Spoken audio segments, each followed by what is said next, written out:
Well, welcome back down the boots. I know it has been way too long. We are back from mission and back in action. And today being Valentine's Day, I thought we would go over a text that talks about love. So, before I get into the actual text, and this is just the shortened version, I really want to go through the three people who are kind of present in this particular story. You've got Ananda, obviously the Buddha's attendant, he remembered all of his stuff. You've got Pakati, who is an untouchable, female untouchable, which is about as low in society as is humanly possible for them to get. And then of course you've got the Buddha, he's kind of explaining stuff. So I'm going to go through the text once and then we'll kind of talk about it a little bit. So the text starts off, Ananda, an attendant of the Buddha, passed by a well near a village. A young low-caste woman, Pakati, was fetching water. He asked her for a drink. Pakati said, I am low-caste and therefore may not give you water. Please ask nothing of me in case I contaminate your holy state with my low-caste status. Ananda said, I'm not interested in caste, it's water I'm after. And Pakati's heart leaped joyfully. She gave him water to drink, and when he left, she followed him at a discreet distance. Finding out that he was a disciple of the Buddha, she went to the Buddha and said, please accept me and let me live in this place where where your disciple Ananda dwells, so that I may see him and supply him with what he needs, for I find that I love Ananda. Oh, isn't that cute? The Buddha understood what was going on in her feelings, and he said gently, Pakati, your heart is full of love, but you don't understand your own emotions. It is not Ananda that you love, but his kindness. Accept the kindness that he has shown to you, and in your turn, practice it towards others. You have been born low caste, but in time you will outshine the glory of kings and queens. And that's one of the tales from the agamas, which are essentially the Mahayana kind of incorporation of the Nikayas to some degree. So, what do we really have here in terms of what is the story getting at? What's going on here?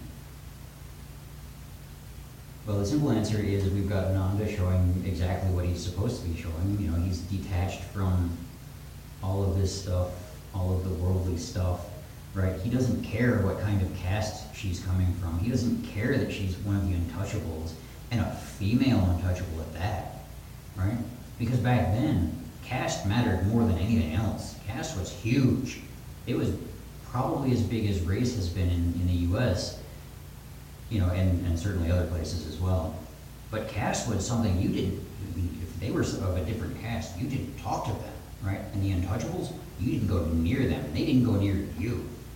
Because as she mentions in here, back then, the thought was that just her existence, like if she were to touch him, she would contaminate him. Wow, that's pretty brutal. And so, that's where she's coming from, and she's heard this her whole life. And so she comes up, Ananda comes up, and he's like, hey, please give me some water. And she's like, I don't know, can't do that, sorry, I'm untouchable. And he's like, I don't care about none of that. That doesn't matter. I want water. That's all I'm after. I'm just looking for water, right? And in the kindness of saying, you're still a human being, so I'm still gonna treat you like every other human being. The almost inhuman kindness there just really touched her. It really melted her heart, and there was a little bit of smittenness, and there was a little bit probably of like starry-eyed. Oh, he's such a great guy. Yeah, that happened. And so when she's following him, she's like, okay, I'm going to pretend like I'm not following him, but I'm really following him because it's so exciting, right? To finally noticed as a human being. Just that acknowledgement that she's a human being is so huge, right? And so she goes to the Buddha, right? And in some stories, it takes her a little bit, and her mom has to convince her to go because she's like, oh, but I'm still untouchable. In this version, she just goes straight to the point, and just asks the Buddha outright, right? So she's like, I'm in love with Ananda, please let me stay here so I can take care of him.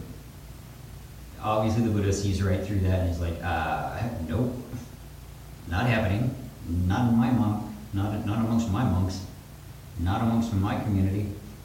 We don't do that because that's not what she needs, and that's not what Ananda needs. And really, he saw through to what she was trying to get at, right? She was seeing, she had that exciting kind of like acknowledgement from Ananda, and she was so smitten with him, and he brought that so masterfully around, right? Just, he turned it completely around and said, okay, well, what you love about Ananda is not so much Ananda himself. It's not the person, but what he did, right? Because the Buddha was all about actions. Your actions matter so much. Your caste, whatevs, right? That's useless stuff. Your actions, though, that matters. And that's what the Buddha, that's what the Buddha was telling her, was what you're looking at is not Ananda the person, but the Ananda, the doer of this deed, right? The Ananda who did this for you, who acknowledged your existence, who was kind to you, right? And so he takes that and he brings it to something that she can actually utilize, something that she can take back and say, okay, I can do this, right? He says, accept the kindness that he has shown to you, and in your turn, practice it towards others. Probably, maybe not, but possibly one of the world's first expressions of pay it forward, right? There's that old movie, Pay It Forward, where all kinds of stuff happens in a similar vein to this. It's good stuff, right? Paying it forward is never a bad. Paying forward the good stuff is never a bad thing, right? Paying forward the kindness that people have shown to you, the generosity that they've shown to you, that's never a bad thing. And the Buddha is saying, yeah, go do it. This is awesome, right? Yes, he was super kind to you. Take that kindness and in turn show it to everybody else. And in that way, you are actually better than the highborn. You are better than those of high caste. You are better than the kings and queens. Because you're showing the kindness that they won't. You are being kind, right? Following the example of Ananda, you are being kind even when most people wouldn't be kind to you. And that's a powerful message. So, turning love into something that you can pass on to others, that's something that you can give to others, right? We talk a lot about, gifts on Valentine's Day, flowers, perfume, blah, blah, blah, maybe a tie or some nonsense. Whatever. How much do you think those gifts matter in comparison to the simple gift of kindness? How much of that gift, if it's not based on kindness, really does anything?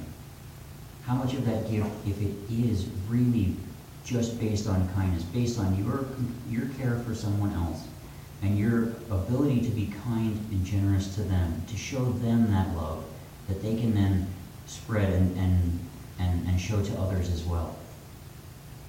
How much of what we do, if we were just to follow this simple example of taking that love and putting it to good use, putting it to really good use in society, how much better would society be if we did that? Right? So let's do that. Let's take that love that Ananda showed, that kindness that Ananda showed, and let's pay it forward. Right? Let's say, okay, we have this example from the Buddha of saying, No, don't keep it with you. Give it to someone else. Pass it on. Carry it forward. Pay it forward. Let's do that. All right. I'm going to go ahead and end there. You have your homework down the woods. Down the woods.